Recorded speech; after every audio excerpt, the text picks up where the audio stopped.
यानी उन पर नींद तारी हो गई। फिर हजरत आदम अलैहिस्सलाम की बाईं पसली में से एक पसली लेकर अल्लाह ने हव्वा अलैहिस्सलाम को पैदा फरमाया। आदम अलैहिस्सलाम जब सोकर उठे तो अपने पास एक औरत को पाया।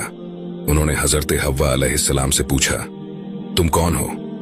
हजरत हव्वा अलैहिस्सलाम ने कहा, अल्लाह ने मुझे आपके लिए पैदा फरमाया है। आदम अलैहिस्सलाम ने पूछा, किस लिए पैदा की गई हो? उन्होंने जवाब दिया, ताकि तुम मुझसे सुकून हासिल कर सको। अल्लाह ने फरमाया, ए आदम, तुम और तुम्हारी बीवी जन्नत में रहो, फिर जिस जगह से चाहो तुम दोनों खाओ, लेकिन उस दरख्त के पास मत जाना, वरना तुम जालिमों में से हो जाओगे। फिर शैतान ने उन दोनों के दिल में वसवसे डाले और कहने लगा, तुम्हारे रब ने तुम दोनों को इस दरख्त से इसलिए मना किया था कि तुम कहीं फरिश्ते न बन जाओ या कहीं हमेशा जिंदा रहने वालों में ना हो जाओ। और शैतान ने कस्में तक खा ली कि वो उनका खैर ख्वाह है।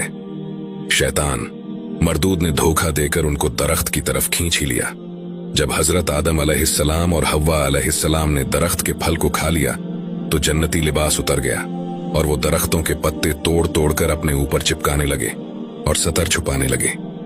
फिर अल्लाह ने उनको पुकारा और फरमाया, क्या मैं तुम दोनों को इस दरख्त से मना न कर चुका था और ये न कह चुका था कि शैतान तुम्हारा खुला दुश्मन है? हजरत आदम अलैहिस्सलाम और हव्वा अलैहिस्सलाम ने कहा, ऐ हमारे रब, हमने अपने ऊपर जुल्म किया और अगर आप हमें न बख्शेंगे और हम पर रहम न फरमाएंगे तो फिर हम जरूर तबाह हो जाएंगे। अल्लाह ताला जो सबके दिलों के हाल को जानता है, वो हजरत आदम अलैहिस्सलाम के दिल की कैफियत को अच्छी तरह से जानता था। हजरत आदम अलैहिस्सलाम ने अल्लाह से 40 साल तक माफी मांगी। फिर अल्लाह ने आदम अलैहिस्सलाम पर रहम खाकर दोनों को माफ कर दिया।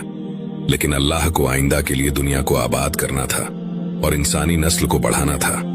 इसलिए अल्लाह ताला ने हजरत आदम अलैहिस्सलाम और हव्वा अलैहिस्सलाम को हुक्म दिया कि तुम जमीन पर उतर जाओ और वहीं पर रहो। और हाँ, ये बात हमेशा याद रखो कि शैतान तुम्हारा खुला दुश्मन है। अल्लाह ताला ने हजरत आदम अलैहिस्सलाम और हव्वा अलैहिस्सलाम को जमीन पर उतार दिया। अल्लाह ने हजरत आदम अलैहिस्सलाम और हव्वा अलैहिस्सलाम को ये कहकर जमीन पर भेजा कि एक मुद्दत तक नफा हासिल करना, अब तुमको वहीं जिंदगी गुजारनी है, वहीं मरना है और वहीं फिर से पैदा होना है। और फरमाया, तुम और तुम्हारी औलाद दुनिया में रहो और यही बात याद रखो कि जब मेरी तरफ से कोई नबी हिदायत लेकर तुम्हारे पास आए तो तुम उसका कहना मानना, और जो लोग मेरे नबियों की बात को नहीं मानेंगे और हमारी आयतों को झुठलाएंगे तो वो दोजख में जाएंगे और हमेशा उसी में रहेंगे। फिर हजरत आदम अलैहिस्सलाम और हव्वा अलैहिस्सलाम दुनिया में रहने लगे। उन्हीं से इंसानों की नस्ल शुरू हुई।